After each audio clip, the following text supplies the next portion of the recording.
আমি না অনেক সময় ভাবি যে যারা বা যাদের থেকে আমি খারাপ আচরণ পেয়েছি ঠিক ততটাই তাদেরকে ফিরিয়ে দেব।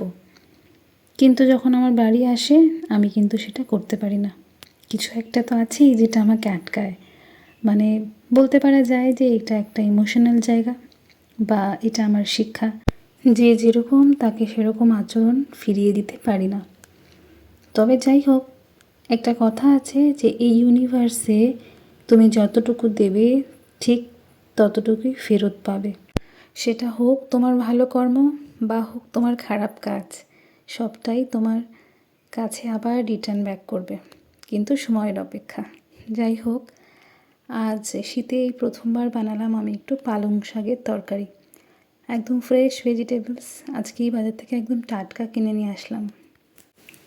সকালে একটু হালকা করে ম্যাগি খেয়ে নিয়েছিলাম, আর দুপুরবেলা আজকে ভালো মাছ আর বাজারে সেরকম ছিল না, তাই আজকে রান্না করেছিলাম পালং শাক।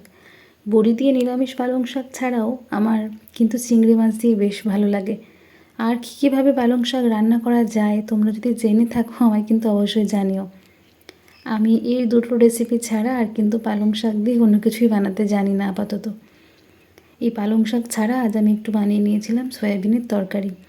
ব্যাস এই দিয়ে আজকের লাঞ্চ হলো আমাদের। পালং শাকটা খেতে যেরকম সুন্দর হয়েছিল, সয়াবিনটাও বেশ ভালোই হয়েছিল। কিন্তু জানি না কেন এখন আমি একদমই বেশি ভাত খেতে পারছি না। প্লেটে যতটুকু ভাত দেখছো তার অর্ধেকটা আমি খেয়েছিলাম। যাই হোক, তোমরা সবাই খুব ভালো থেকো। এরকম গল্প আমাদের আবারও অনেক অনেক হবে। দেখা হবে অন্য কোনো ব্লগে। তোমরা সবাই ভালো থেকো।